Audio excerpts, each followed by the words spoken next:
దాన్ని టెండర్ పిలిచాలంటే ఎంత ప్రొసీజర్ చేసినారు? ఏదో సింపుల్గా చెప్పేస్తారు, అయిపోతుంది, ఈ పీపీటీ ప్రజెంటేషన్ ఇది ఉంది.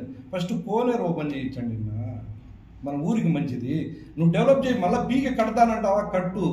ఎందుకు? అవతల సీపేజ్ ఉంది, ఆ వంకలో పోయే వాటర్ సీపేజ్ అయ్యి దీంట్లోకి వస్తుంది. మాట్లాడితే భూగల అదేందో అంటావు, ఆ పదాలు మాకు నీకున్నంత ఇదేదో చెప్తాను అట్లా. సనాతన ధర్మం అంటావు, ఏదో పదం గుర్తు రావడంలా. ఈ పదాలన్నీ వాడతావు. ఫస్ట్ సీపేజ్, నీకు సీపేజ్ వస్తూ ఉంది, దాన్ని ఎరెక్ట్ చేసినావు. సీపేజ్ రాకుండా చేయాలంటే ఏం చేయాలా? ఇప్పుడు నువ్వు అది పీకేసివి అనుకో, మళ్ళా సీపేజ్ వస్తుంది. మాట్లాడితే భూగర్భ జలాలు కింద నుంచి రావాలా, ప్రకృతి నుంచి రావాలా, ఎట్లొస్తాయి? మనం మనుషులు ముందు మాదిరి లేము. ఇప్పుడు మీరు ఎట్లున్నారో అందరూ జనాలు మేమంతా అట్లే ఉన్నాం కదా. దేవుడు ఎందుకు కోఆపరేట్ చేస్తాడు? మనుషులందరం మారినాము. అప్పుడెప్పుడో పూర్వము దాంట్లో వస్తాను, ఇప్పుడు మారినాం కాబట్టి పవిత్రమైన నీళ్ళు ఎట్లా వస్తాయన్నా?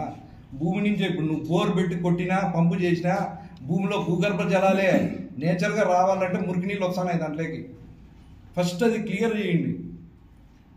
కోనేరు మీరు ఈ సంవత్సరంలో అరిష్టం అన్నా, మనకు కాన్స్టిట్యున్సీకి అరిష్టము, మీకు అరిష్టం, అందరికీ ఇంక్లూడింగ్ కదిరిలో మేము ఉండే వాళ్ళకందరికీ బ్యాడే. అది మీరు చేయండి, పుణ్య కార్యక్రమం. అది ఎవరు వద్దండి. మళ్ళీ కావాలంటే నువ్వు చేసి ఇప్పుడు మార్చు, మళ్ళీ వస్తుంది మార్చు, మళ్ళీ దాని తర్వాత నువ్వు చేసుకో, ఎవరు వద్దంటున్నారు? అది పెండింగ్ పెడతావు, ఇది పెండింగ్ పెడతావు, సనాతన ధర్మం అంటావు. ఏందో నీకు ఎట్లా ఇష్టం ఉంటే అట్లా ఏమి మాట్లాడితే నువ్వు చెల్లుబాటు అవుతుందని మాట్లాడతాను. తప్పున్నా తప్పు. మళ్ళీ ఏం చేస్తాను? మళ్ళీ ఈ మధ్య నా ఆస్తులన్నీ టెంపుల్కి ఇచ్చేస్తాను అంటాను. వద్దు నా స్వామి, నీ ఆస్తులు కాదు, నరసింహస్వామి ఆస్తు ఇంటి ముందర ఉంది, దానికి షెడ్ వేసినావు, అది ఇచ్చే ఆయనకు అయింది. మనకేళ్ళ మన ఆస్తి తీసుకునే స్థాయిలో నరసింహస్వామి లేడున్నా. ఎవరు చెప్పినారు మీకు? మనం ఏదైతే ఉందో మన ఆస్తి మనకే ఉన్నీలే. ఎవరు చెప్పినారు ఇవన్నీ? ఏదో మాట్లాడేస్తావు, ప్రజలు అర్థం చేసుకుంటే. ఎవరు తిక్కోడు కాదు. ప్రణీత్ ఏం మాట్లాడతానో తెలుసు, మీరేం మాట్లాడతానో తెలుసు, మీరేం చేస్తానో తెలుసు. నేను గొప్పనని నేను చెప్పుకుంటే నమ్ముతారా? నమ్మరనా? దానికి పెద్ద షెడ్ వేసేసి ఇంకా 4 కార్లు తెచ్చి పెడితే, కొత్తగా ఇంక మళ్ళీ దానికి కొత్త కారు 3.5 కోటికి లెక్సస్ కారు కొన్నాము అన్నారు. ఈ లెక్సస్ కారు కొన్నావు, సరే సంతోషము, అది నీ డబ్బు, నీ వ్యాపారము. మరి నువ్వేమి ఈడ వ్యాపారాలు లేవు, మరి ఏమేమి సీక్రెట్ వ్యాపారాలు ఉన్నాయో ఎవరికో తెలియదు మాకు. మేము ఎందుకంటే చెప్పలేము. 3.5 కోటి సంవత్సరంలో ఒక కారు కొన్నావు అంటే ఎంత సంపాదించినావు? ఏ వ్యాపారం లేకోకుండా పోనీ అది కొన్నావు. కనీసం చెప్పుకునే దానికి ఎవడో ఫేస్బుక్లోనో ఏడో వైరల్ చేసినారంట. ఏం చెప్పుకోవాలి? నాకు కావాలనుకున్నా, నేను కొన్నానని చెప్పుకో, తప్పేముంది? ఏమో నువ్వు కొనకూడదా 3.5 కోటి? నువ్వు అర్హునివి కాదా కారు కొనడానికి? దానికి మళ్ళీ ఏం చెప్తావు? ఎండోమెంట్స్ సెక్రటరీ వచ్చినాడు, లాస్ట్ టైం మేము ఆయన గౌరవించలేకపోయినాము కాబట్టి ఇప్పుడు లగ్జరియస్ కార్ తెస్తే ఆయన గౌరవించాలని. ఏంది నా సెక్రటరీ నీ కారు ఎక్కుతాడా? ఆర్డీఓని ఎక్కమన్నా? ఇక్కడ కదిరి ఆర్డీఓని ఇప్పుడున్న కార్లో ఎక్కించుకోను. ఎందుకు ఎక్కుతారు నా అధికారులు? వాళ్ళు ఒక ఐఏఎస్లు, ఒక కలెక్టర్లు మన కార్లో ఎక్కుతారా చెప్పున్నా? ప్రజలు నువ్వు ఏమనుకుంటాను అంటే ఇక్కడ మాట్లాడే వాళ్ళు లేరు. మా దౌర్భాగ్యం ఏంటో మేము ఎవరు మాట్లాడే. ఎందుకంటే ఏదో నీకు అధికారం ఇచ్చినారు, చెయ్యి, డెవలప్ చెయ్యి, మేము ఎందుకు మధ్యలో రావాలా అని. మమ్మల్ని ఊరికే ఉండవు, నువ్వు ఊరికే ఉండవు. మధ్యలో ఏం చేస్తావు? ఏం మాట్లాడినా ప్రజల్లోకి వెళ్ళిపోతుంది, వన్ సైడెడ్కి వెళ్ళిపోతుంది. ఏం లేదన్నా.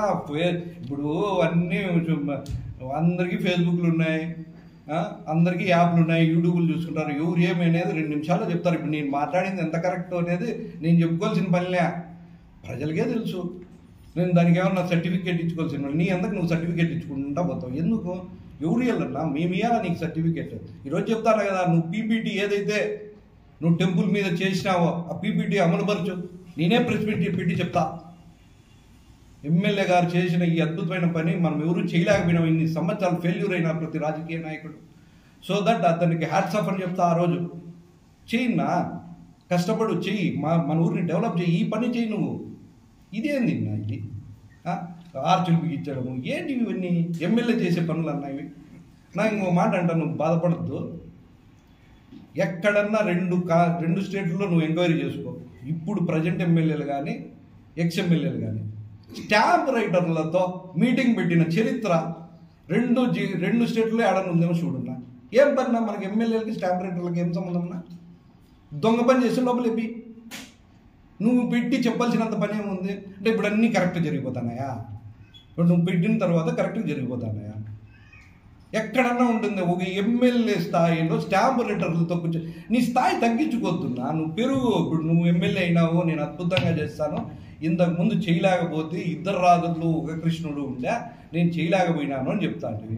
ఇప్పుడు నీకు అనుకున్న ప్రభుత్వం నీకు వచ్చింది, వన్ సైడ్ నువ్వు ఏం మాట్లాడినా ఏం కేసులు కట్టినా మాట్లాడేవాళ్ళు లేడు. ఇక్కడ ఆనందపడు, చేసుకో, పబ్లిక్కి చెయ్యి. పేదోళ్ళ మీద పడతావు, బొంకులు ఎత్తిస్తావు, వాడిని పీకుతావు, వీడిని పీకుతావు, భయపడేవాడిని బెదిరిస్తావు. ఎవడో కోర్టుకు పోతే వానికి ఫోన్ చేసి తిడతావు. అంటే భయపడేవాడు ఉంటాడు, వానికి ఫోన్ చేసి తిడితే వాడు భయపడిపోతాడు, కోర్టుకు పోలేని. ఏంది ఇంకా ఎన్నాళ్ళు? 55 ఏళ్ళు ఉన్నా. ఇంకా మహా అయితే ఇంక ఎన్ని టర్ములు మనం ఎలక్షన్ చేయగలము, ఎన్ని టర్ములు మనం గెలవగలము? ఇట్లా చేసుకుంటే నువ్వు మంచి పేరు తెచ్చుకో, మేము కూడా దానికి కోఆపరేట్ చేస్తాం. ఎస్, మా కందికుంట వెంకటప్రసాద్ అన్న చాలా గొప్ప వ్యక్తి. నాకేం నీకు నాకు ఏమన్నా ఉంటే పొలిటికల్గానే ఉంది తప్పితే వేరే ఏం లేదు. నువ్వు మంచి పని చేస్తే మంచి పని అంటాం, అది దానికి పోవాలా. కానీ ఏంది ఇది? కంకర్ మిషన్లు ఆపడము, సిండికేట్ చేయడము, నీ బంధువులను కంకర్ మిషన్ లీజులకి ఇప్పించడము, పొల్యూషన్ అంటావు. నిన్న పొల్యూషన్ అధికారులు పంపించు, ఆడ పో, నాకు పులివెందల క్రాస్లో నువ్వు పోతా ఉంటావు, ఆ కడపకు పోయేటప్పుడు నీ బంధువులకి లీజుకి ఇప్పించినావే. చెరువు పక్కలో ఉంది నా కంకర్ మిషను, ఫారెస్ట్ కానుకొని ఉంది నా క్వారీ. దాని మీద నువ్వు ఏం చెప్తావు? నాకు అన్యాయం జరిగితే ఒప్పుకొని అంటావు. ఇప్పుడు నేను చెప్పిండేటివి ఎక్కడన్నా పొరపాటు ఉంటే నువ్వు యాడికన్నా పిలుచు వస్తా. అదేందో స్టార్టింగ్లో చాయ్ పే చర్చ అంటివి, ఇప్పుడు పిలుచు. నువ్వు యాడికి పిలుచు. నేను ఇవే అడుగుతానా? నా తప్పు ఉంటే తప్పు అని చెప్తా, లేదు నా నువ్వే కరెక్ట్ అంటా. పిలుచు. నేను నేను ఇన్ని అలిగేషన్స్ చేస్తానా కదా, దీని మీద నువ్వు పిలుచు, నేనే వస్తాను. నేను యాడికి రమ్మని నాకేం ఇబ్బంది ఏం లేదనా, నేనేం అట్లా ఎన్నికిపోయాన్ని కూడా కాదు. నువ్వు పిలుచు, నేను దానికి సమాధానం చెప్తా. అంతేగాని నీకు ఇష్టం వచ్చినట్టు నువ్వు చేసుకుంటా పోయి పబ్లిక్ మీద పడి ఇప్పుడు నాకు